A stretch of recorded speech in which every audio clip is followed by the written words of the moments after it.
guys, Glenn here from jazzpianolessons.tv. Today we're looking at guide tones and making up chords using the guide tones and one extension. Alright, here we go. Just going to have a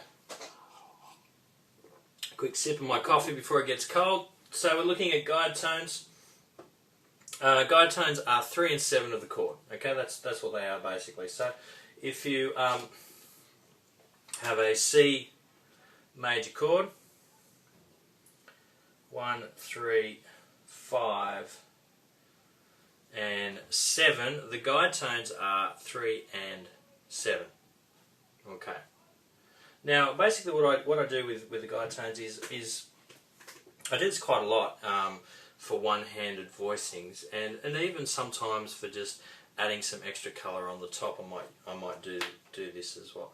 What I'm going to do is play 3 and the 7 of my chords, and then I'm just going to add a 9 or 11 or a 13, sharp 9, sharp, sharp 11 or flat 9 or something, whatever. But I'm basically, these are the chord. This is the chord. This is the guide tone, and the extension is, I guess the best way to describe it is colour. Okay. Now obviously musical colour is a bit of an unusual concept, but what we're saying is colour. Another way of saying it might be flavour, a different type of sound quality, if you know what I mean. Okay, so what we might do, we might just try this around the quick blues scale. So blues progression. So here's a quick blues in F, F7, B flat 7, F7, C7, F7, B flat 7, 2 bars, F7, we'll do A minor 7, D7 here. This is just a basic, very basic way of doing the blues, alright, in jazz. Okay, and I've just used a lot of dominant chords there, and that's cool. Now, I hope you can see that there, okay? Let's put it there so you can see it, okay. So what we're going to do is F7. So first of all, we're going to find out what is F7. 1, 3, 5, 7. We've got the flat 7 there for the F chord. 1, 3, 5, 7 of the scale. 1, 2, 3, 4, 5, 6, 7, flat 7, or the fifth chord of B flat, however you want to think of it. Right, we're going to take away the 1 and we're going to take away the 5, and we're just going to add something to it. So these are our 3 and our 7. We could add. So we're just going to add some colour, right? So 9 would be G. Okay, we could do that. You can hear that kind of little bit of a crunch there. Alright, we could use, actually I'll use a different colour to show the extension that I'm using. There's the G there. We might want to throw in a 13 there. That would be flat 13 or a sharp 5. You could put the G up here. Okay, you could add, obviously you can add more than that. You can put in a D as well, and you get that kind of sound there, which is quite a nice sound for F13. So that's kind of the idea. Now, here's just take away this G here for a second. Now this is F7, right? Okay, now if I go to B flat 7, what you'll notice is B flat 7, B flat D, F, A, here's my 3 and here's my 7. Okay, so the 3 is, if you see here, 3 is D and the 7 is A flat. Okay, so that would mean the 3 here is D and the 7 here is A flat. Now if I just do that as an inversion, what you'll find is I'll have the A flat there and the D there. Now the interesting thing here, you might have seen this already, that we have A and E flat, 3, 7, going to A flat D, but this is 7, 3, okay? So again, 3, 7, 7, 3, just one semitone down or a half step down, right? That's all we're doing now. If we had it down here, it'd be exactly the same thing, right? We're just doing that, okay? So, in other words, 1, 2, 3, 4, F7, B flat, and then when I go to C, I'm going to be doing that.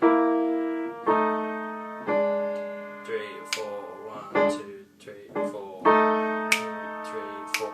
A minor 7, I'm going to do that, so this is 7 and 3 of A minor 7. Here's in root position, that's what it's like. So I'm going to go G to C, going to D7. I'm just going to move this F sharp down here, and that's all. That's all I need to do.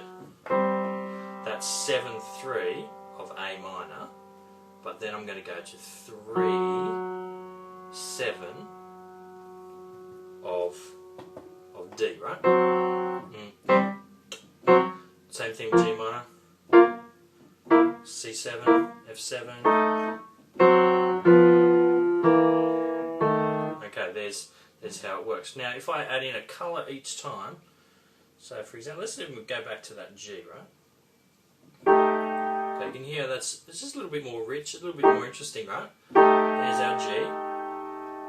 Okay, if I leave that G there and then move this around, you'll get a constant note here, and it's actually going to sound okay. And this makes the G in B flat, if you work that out, will be a 13, right? So we have F9, there's the 9. When I do that, it becomes B flat 13.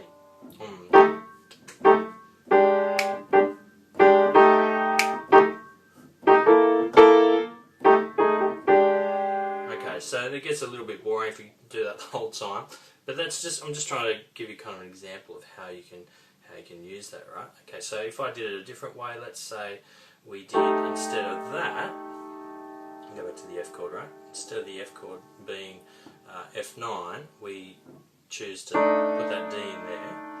1, 2, 3, 4. We might, to keep something similar going, alright, we're moving this down here. So this is already on there, so it's a wasted note. If I stay on the D, there's no real point, right? Okay. But, so we've got our 3 here. So what we could do is, here's 9. So we put that there's 9. We might want to do, so we're doing 1, 2, 3, 4, 1, 2, 3, 4. Okay, that works okay. I mean, if you really want to kind of add some more crunch, you might want to put in, flat 9 maybe, and then resolve it possibly. Even the 1, just for something different. The sharp 9. Well, you got a lot of crunch going on there. It's probably too much crunch for me for this song. Okay. Then and you can swap that around. When you go to the E chord, do that. Something like that. You might want to put the sharp 5 in there for the C. This is the C7. If I go to the F7, if I leave that there, I get a sharp 9 sound there, and because the clash is spread out as a major 7th and not a minor 2nd, it's a little bit easier for our ear to handle, and it's quite a funky kind of a sound, in my opinion anyway. Alright, so that's how you do that. So basically using guide tones, you're using 3 and 7 and then adding some sort of colour.